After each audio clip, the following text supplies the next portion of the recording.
Assalamualaikum warahmatullahi wabarakatuh.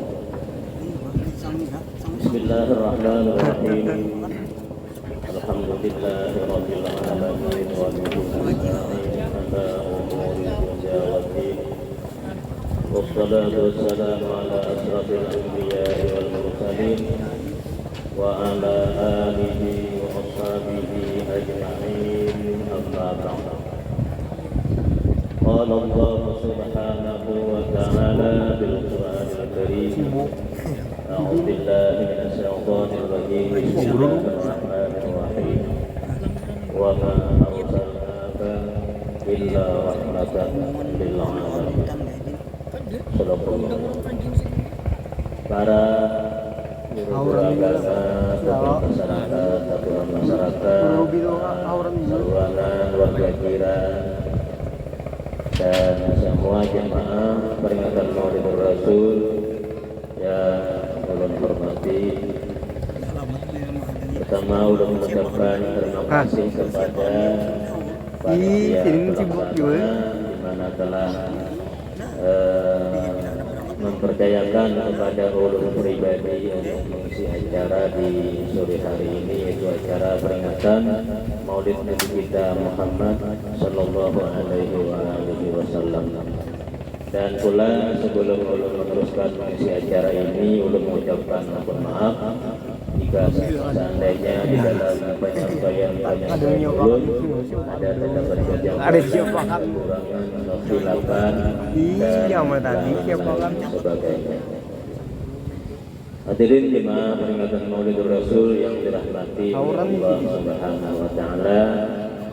Mari kita sama-sama mendengari dan memperhatikan Siratul Nabawi atau bahasa kita taring atau sejarah Nabi kita Muhammad sallallahu alaihi wasallam, atau di sekitar hari kelahiran Nabi kita Muhammad sallallahu alaihi wasallam. Mudah-mudahan kita berdoaan dengan berkat mendengari dan memperhatikan, kita berdoaan mendapat rahmat dari Allah Subhanahu wa taala dan juga akan mendapat syafaat Rasulullah sallallahu alaihi wasallam. Amin. Ini ulun ada membawa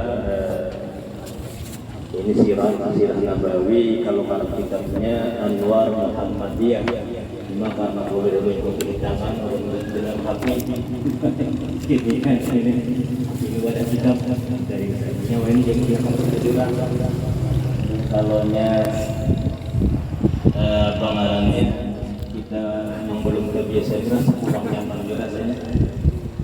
Kira kiki kan apa apa. Jadi ini di dalamnya ada beberapa kitab, banyak di sini apa namanya Quran, Dalail, Buddha dan Al-Quran, semua lengkap. Soalnya selama kita mau tanya nih, mau tanya, gimana aja? Kita kadang kalau membukanya aja ada pas. Dari sini kita pengarangnya membuka atau membaca Siratul Nabawi kitab Anwar Muhammadiyah. Mudah-mudahan kita dapat berkah dari Allah Subhanahu wa taala. Dalam suatu riwayat di zaman Abdul Muthalib ayah Nabi kita Muhammad sallallahu alaihi wasallam, beliau usia anak 12. Orang bari bisa kebanyakan kalau anak, wah ini dibatasi orang.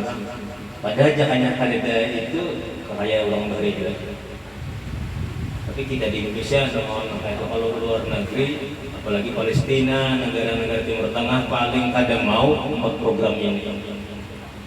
Malah kalau daerah luar itu di daerah Timur Tengah, namunnya kawa selain daripada anak banyak, beranak harus kambar. Kenapa? Karena ini itu bang negaranya dalam keadaan negara perang, ini kan persiapan pengganti orang Tuhan.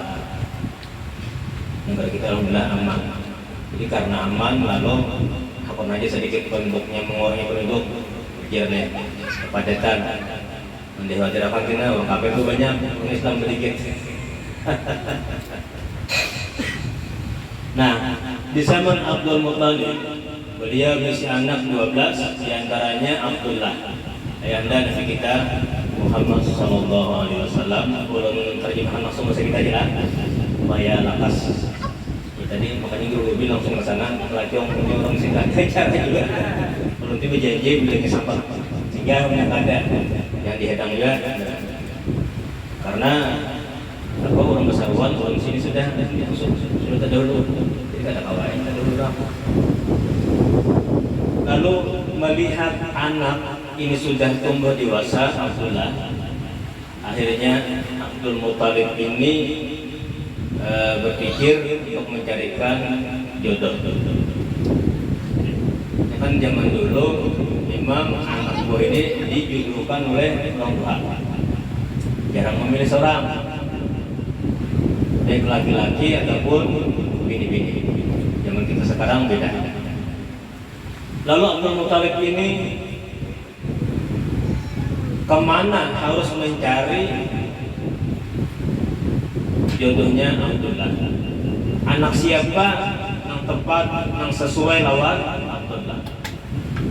Karena dalam syair Al-Habsyi, Zil Qadril Azim, orang ini punya kedudukan, kemuliaan di sisi Allah SWT yang sangat luar biasa. Beliau melihat anak ini adalah orang yang mulia. Kita kan di rumah kalau anak misalnya ada beberapa orang, ketahuan aja singkong lawan anak itu ada perbedaan. Ini Abdullah beda lawan anak yang lain. Akhirnya Abdul Muthalib, beliau dalam ini sirah Nabawi di Syi'ib Makkah. Syi'ib itu bahasa kita apa namanya? Kan kalau di kota Gang, kalau kita sini anggaplah modelnya kayak desa, ini saya kelompok. Lalu di situ Abdul Muthalib hendak mencariakan jodoh anak seorang, anak siapa yang tepat. Cuman karena zaman itu sulit dicari karena zaman jahiliyah, zaman belum Islam. Akhirnya beliau berhilang di setiap buah rumah di sekitar Syi'ib Makkah. Menghilangi tetangga sebelah menyebelah. Tujuannya apa? Hendak melihat di rumah ini apakah ada si anak bini-bini yang bujang. Kalau ada, nah lalu kita dipertimbangkan. Menurut riwayat, sakampungan mulai di ujung benua di hilir sampai ke hulu habis dihilangi sidin oleh Abdul Muthalib. Sidin tahu bahwa di sini ada orang bisa anak bini-bini apa, tapi masih belum ada ketetapan di mana yang tepat menandak anak seorang Abdullah. Akhirnya karena masih belum ada ketetapan di hati, hilang pula. Akhirnya di rumah siapa kata namanya Wahab lah, Aminah binti Wahab. Disitulah hati beliau terbuka bahwa inilah orang yang patut jodohnya Abdullah. Akhirnya datang dan diterima, kemudian secara singkat menikah atau kawin Abdullah binti Abdul Muthalib dengan Aminah binti Wahab. Jadi jadi guru bahari, coba lihat contoh bagi kita. Orang bahari setiap buah rumah artinya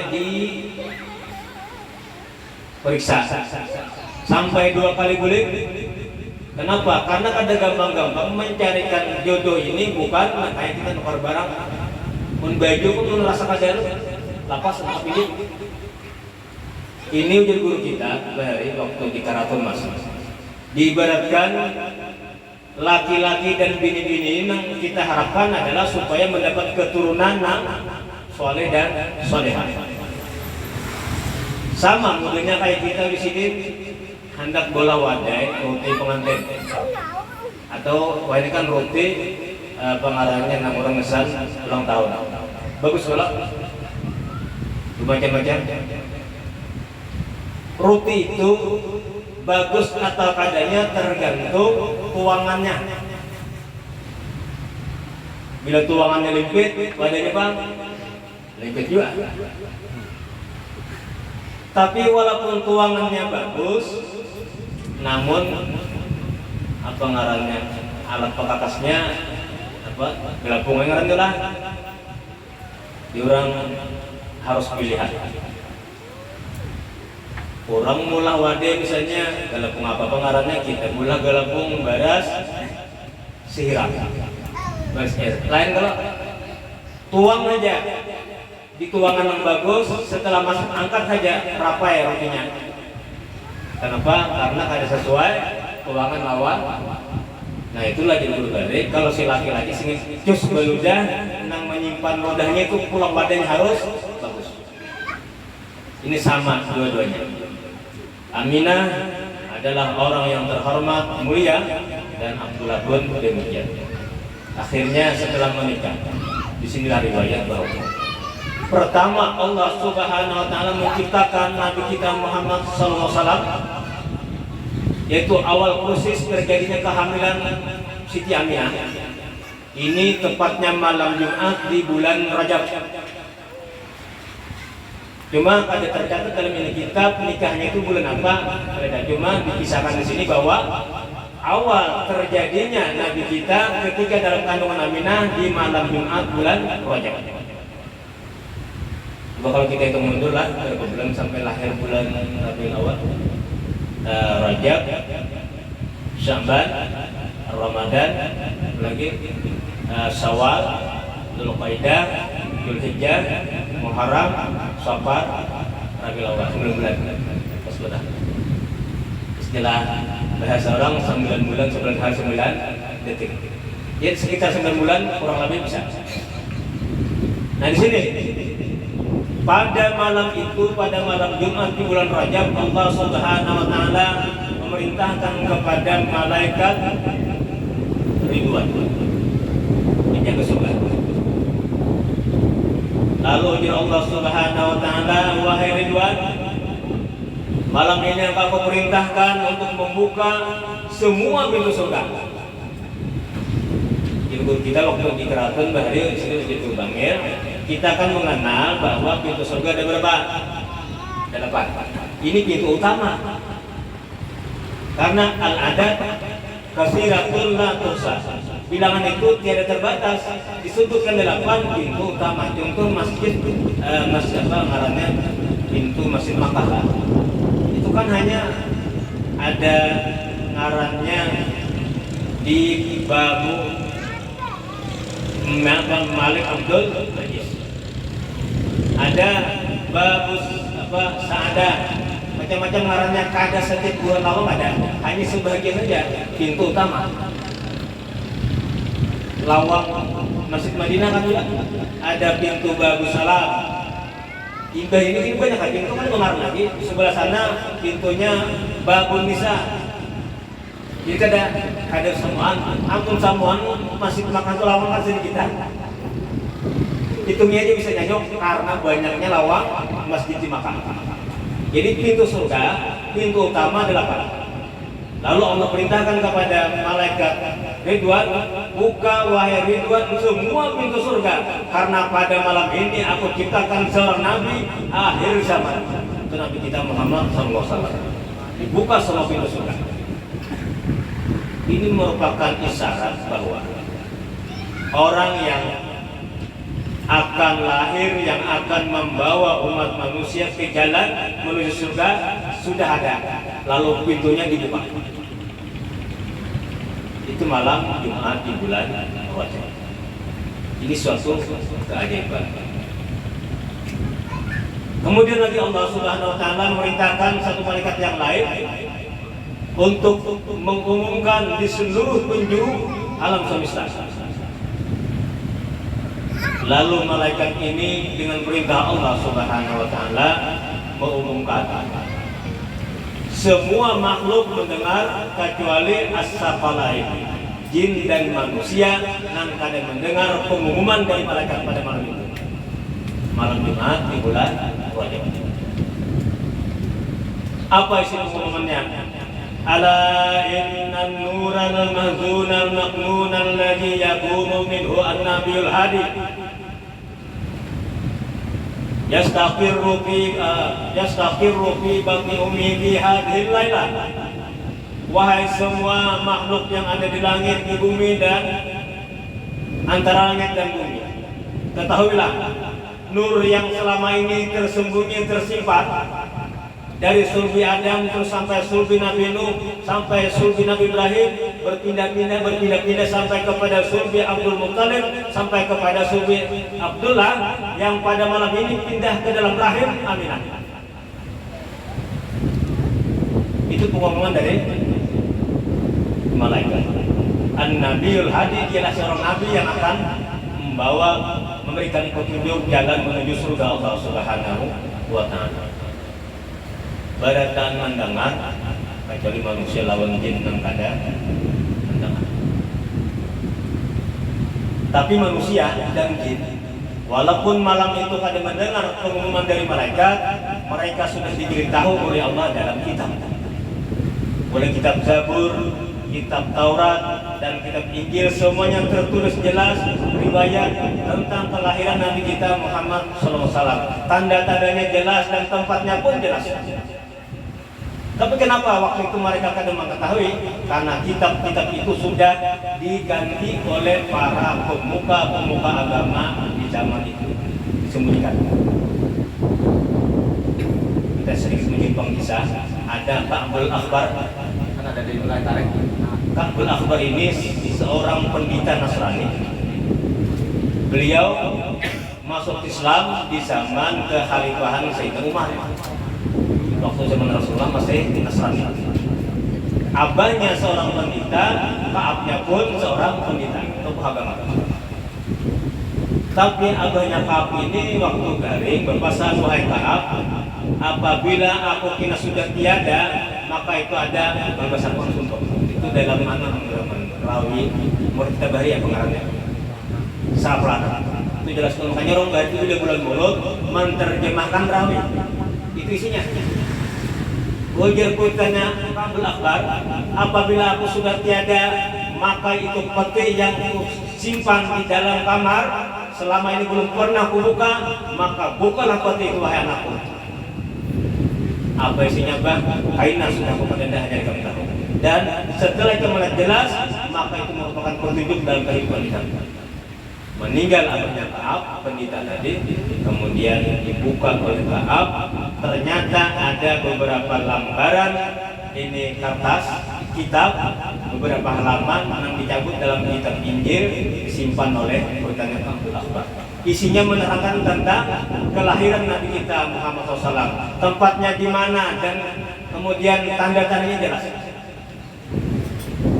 Situ Ka'bul Akhbar sudah mulai mendapat petunjuk dari Allah SWT. Akhirnya beliau datang kepada Sayyidina Umar minta penjelasan tentang itu. Sayyidina Umar mengucapkan ayat ya'rifunahu kama ya'rifuna abna'ahum. Wahai Ka'ab, orang Nasrani, orang Yahudi, orang Majusi, mereka kenal dengan Nabi Muhammad SAW sekalipun belum lahir, karena mereka sudah tahu di dalam kitab sudah jelas tertulis, bahkan mereka lebih kenal terhadap anak-anak mereka sendiri. Terus kita tak baca siang malam tulisannya yang bangsa dalam Al-Quran dan Quran di dalam surat Al-Fatihah. Surat Al-Fatihah itu Al-Quran. Sama dalam Injil, dalam Al-Quran, dalam Taurat, ini dalam ayat yang setiap hari dibaca oleh pemegang kitab itu. Akhirnya mereka kenal. Nah kayak kita membaca Fatihah. Setiap hari berapa? Kita membaca secara semalaman berjumlah 17 kali dalam sembahyang aja. Lagi di kenal tujuh dan bakaran Alhamdulillahirabbil alamin Ar-Rahmanir Rahim Maliki Yaumiddin. Dasar puji-puji kita walaupun kayak malam Fatihah kan pada berkata kita dulu banyak. Itulah terhadap Nabi kita, mereka lebih kenal daripada anak-anak mereka.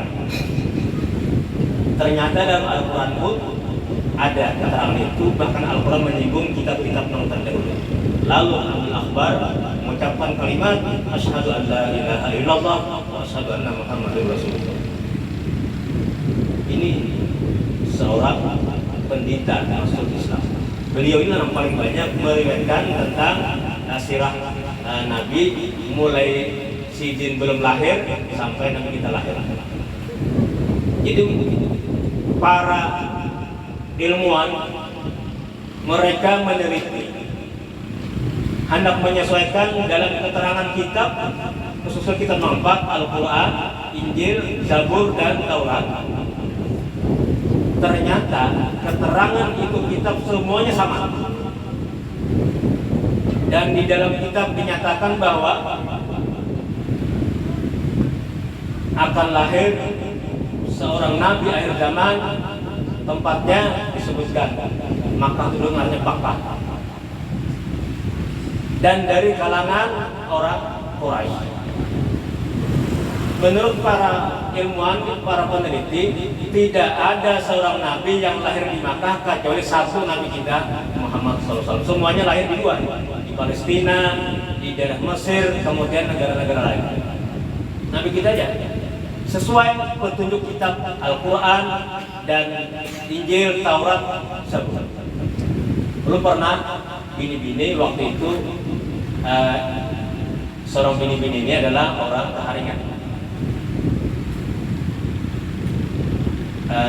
Lalu bukan debat sekali, tapi kita hanya sekedar bertukar pengalaman tentang ini kitab. Jadi kita kalau keharingan ini, kan kalau presiden agamanya ada pegangan kitabnya apa? Injil.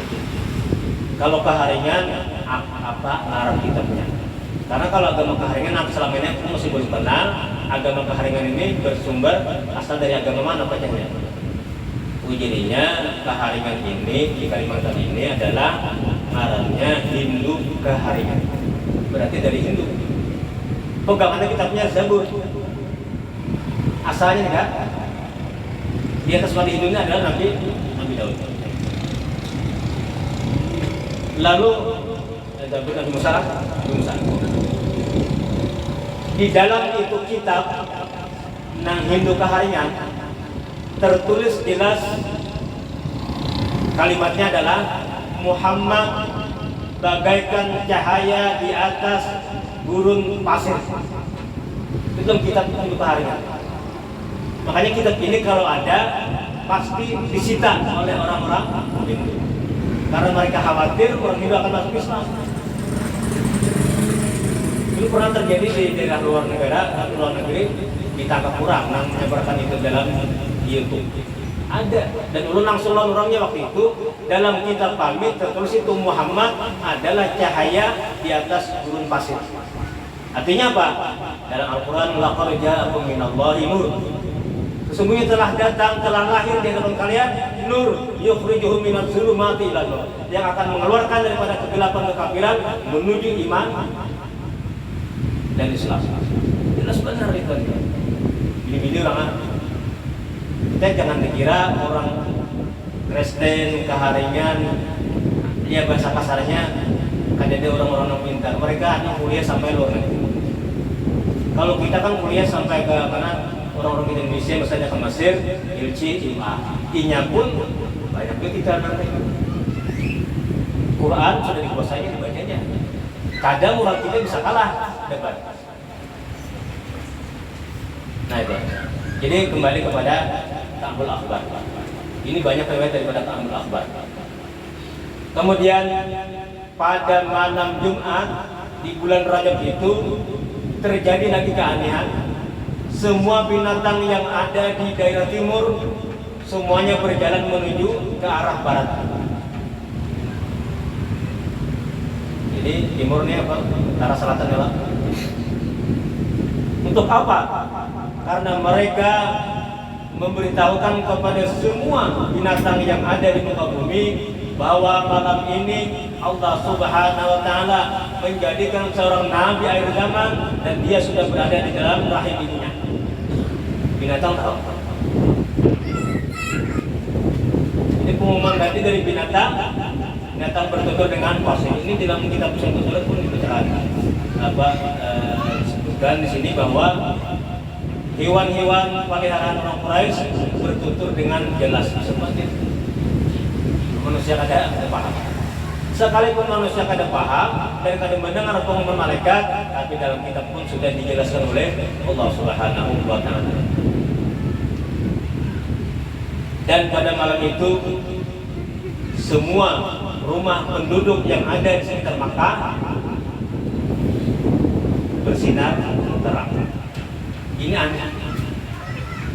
Kalau kita modelnya kurang lebih yang kisah orang Bahrain kan, apabila malam Lailatul Qadar maka alam ini terang.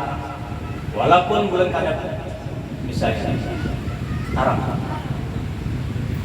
Misalnya kan musim hujan, ada lagi awan kiram menutupi bulan kada kelihatan, tapi jelas waktu itu terang. Bagi orang yang dibukakan oleh Allah hijab pada malam itu terang.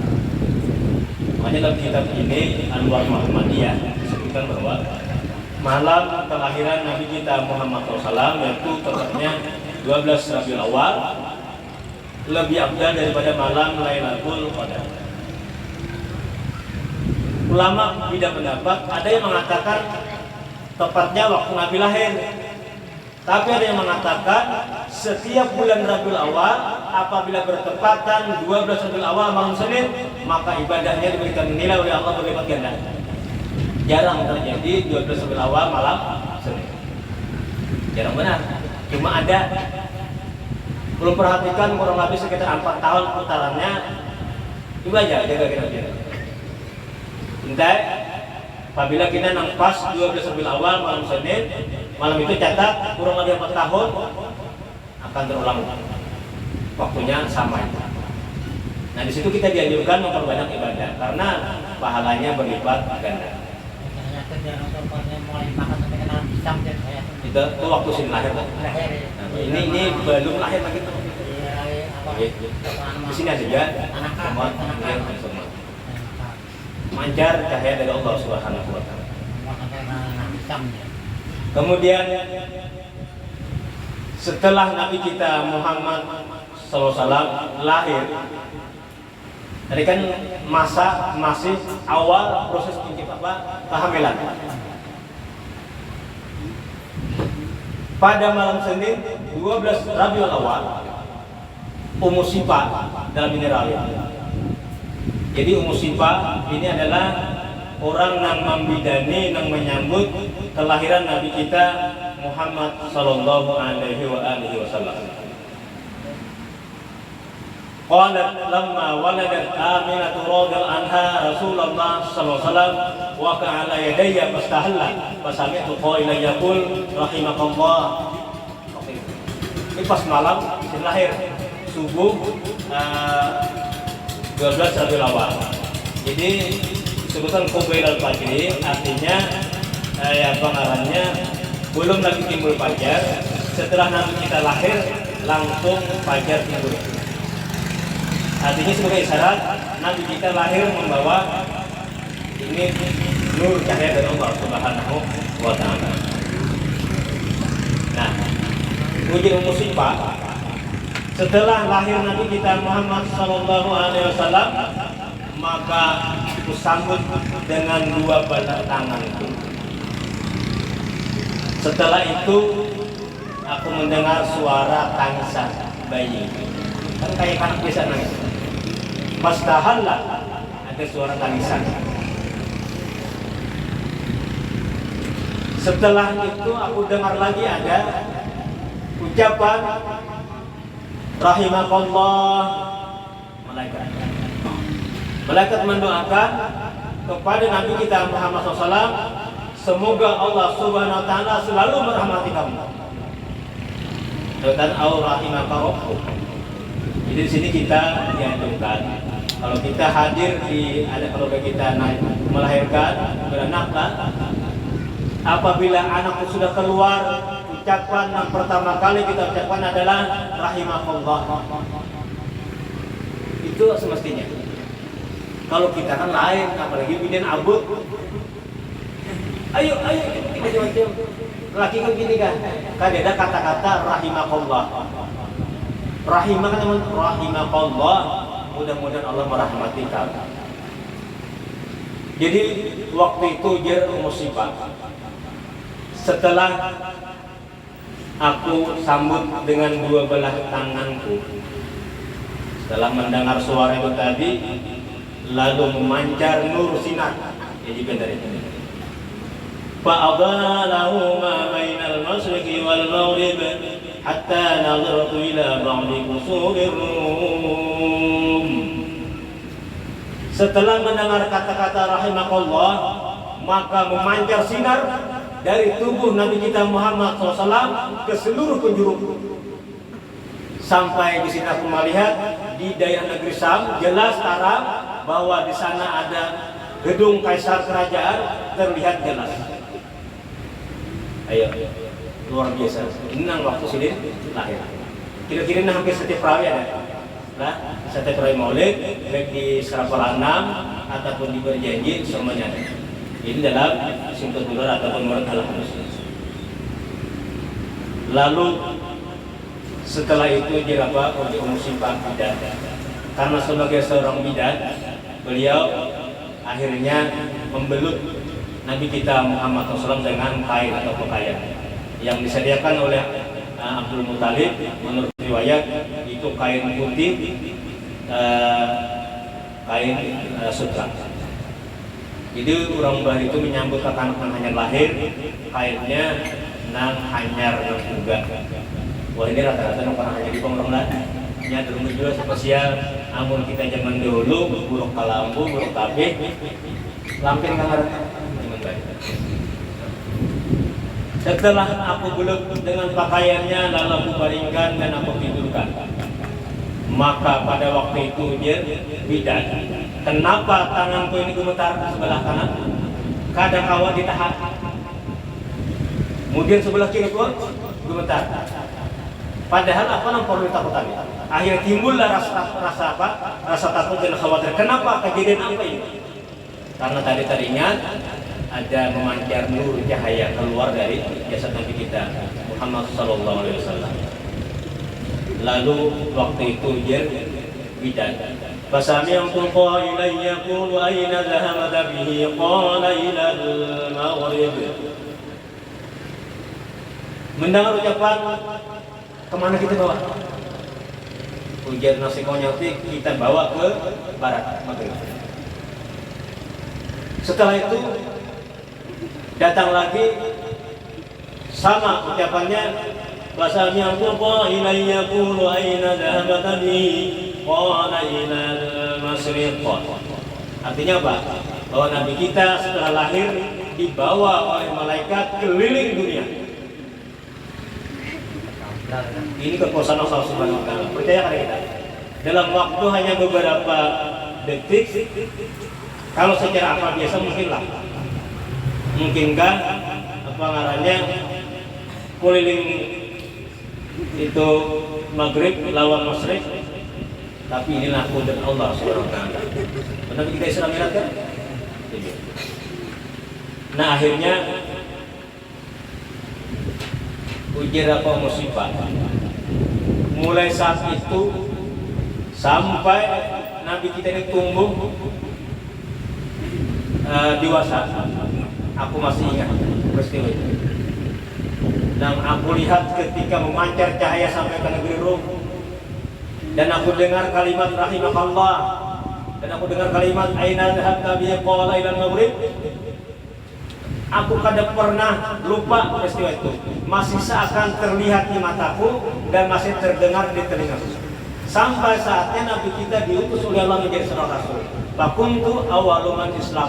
Akulah pertama orang masuk Islam. Karena melihat waktu menyaksikan Nabi kita waktu lahir. Itu adalah musibah. Nah ini peristiwa kelahiran Nabi kita Muhammad sallallahu alaihi wasallam. Ada lagi peristiwa yang ajaib dalam perawi itu Maulid Al-Azhar.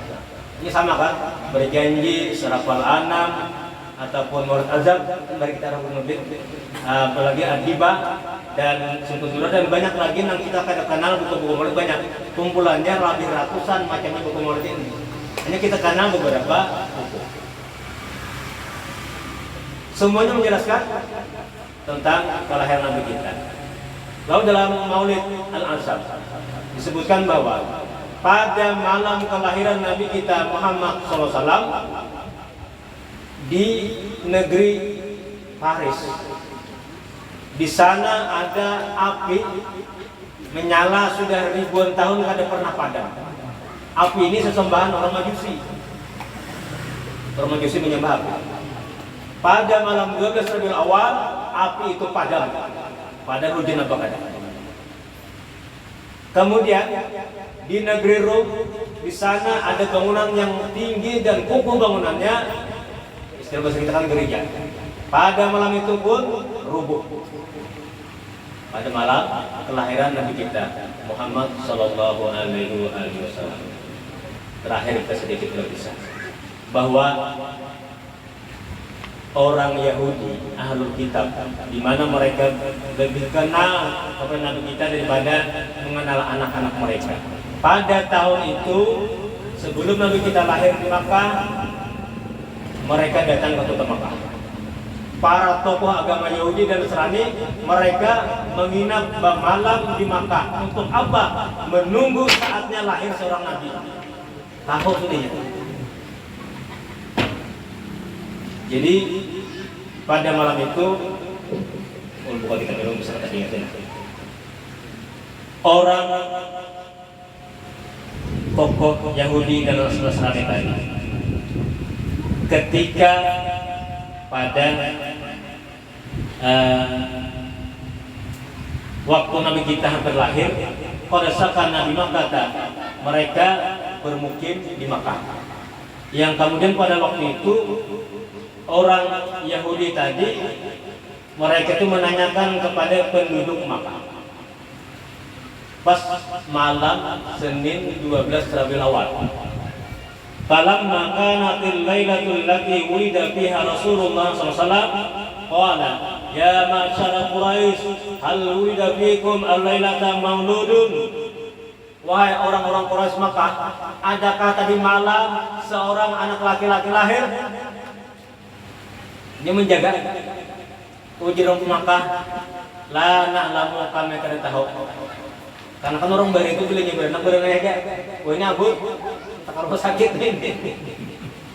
Akhirnya ujian orang tokoh Nasrani.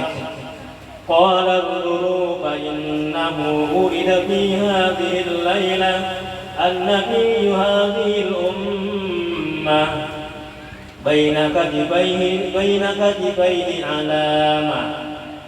Wahai orang Quraisy, periksa di setiap rumah penduduk. Malam tadi ada seorang laki-laki yang lahir. Jelas tanda-tanda yang sudah ada dalam kitab. Dan kalau teman membuktikan, di antara dua malaikatnya ada tanda khatamun nubuwah. Apa terusannya? Allahu wahdahu la syarikalah wa asyhadu anna Muhammadan abduhu wa rasuluh. Makanya kalau orang pernah memuji Rasulullah, situ terlihat jelas tulisan itu.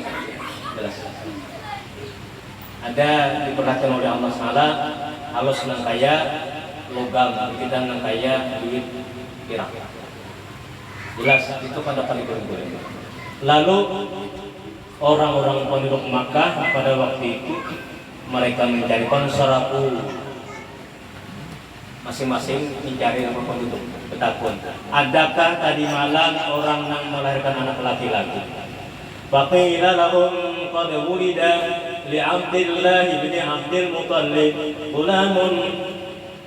Sesungguhnya Jiran Quraisy, tadi malam itu anaknya Abdul Muttalib yaitu Abdullah lahir, yaitu Aminah telah melahirkan anaknya yang mana suaminya Abdullah sudah wafat ketika hamil 2 bulan.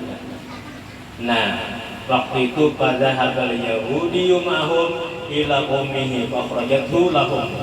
Akhirnya orang Yahudi dan Nasrani minta bawa ke rumah itu Abdul Muttalib. Dibawa ke sana, akhirnya ini apa segalanya keterangannya, lalu dibawa oleh Abdul Muttalib, itu cucu tadi diangkat. Ujar Yahudi dan Nasrani, inilah an-nubuwatu pengarangnya Yahudi zahaba ilal Makkah. Inilah yang turun menurun dari para nabi dan rasul yang ada di daerah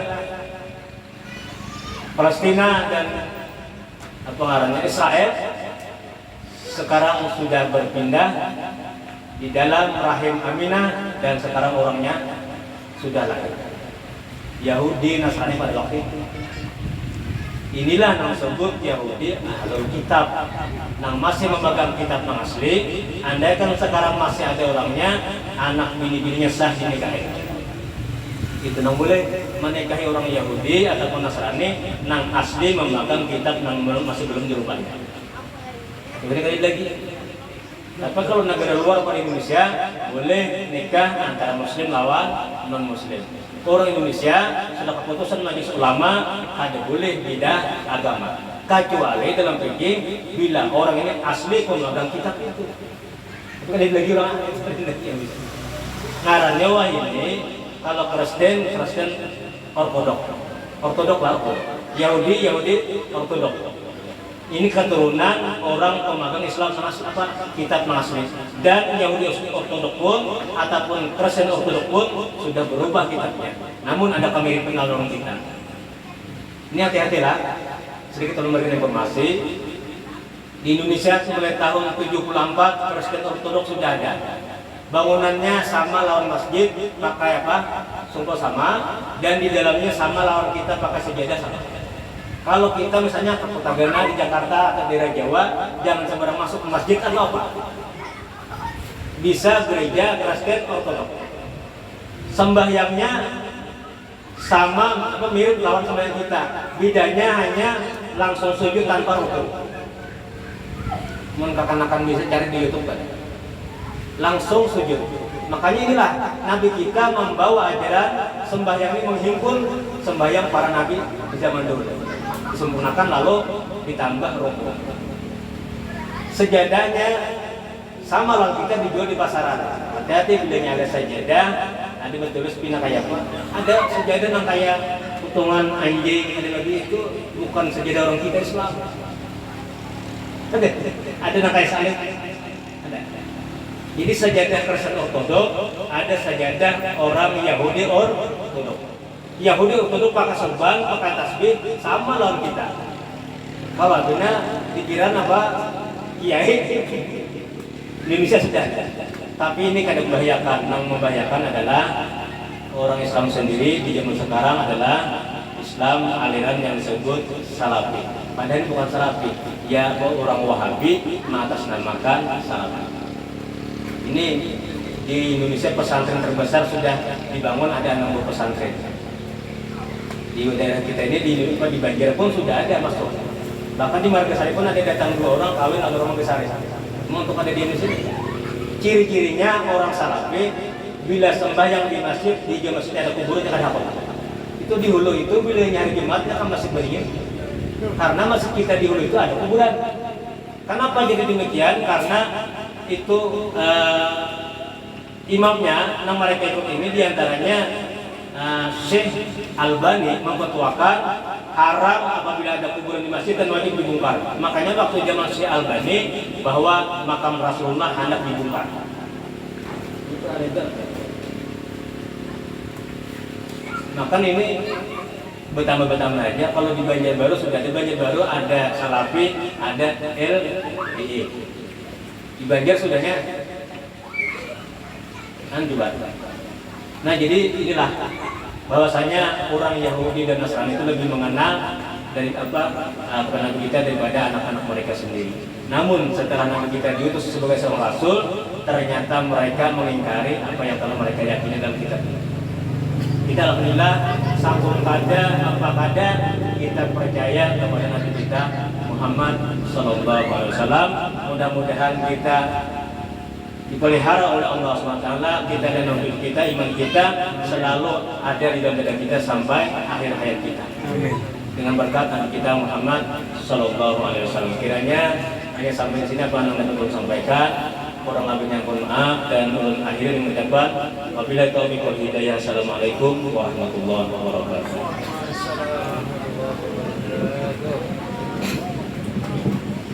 Bila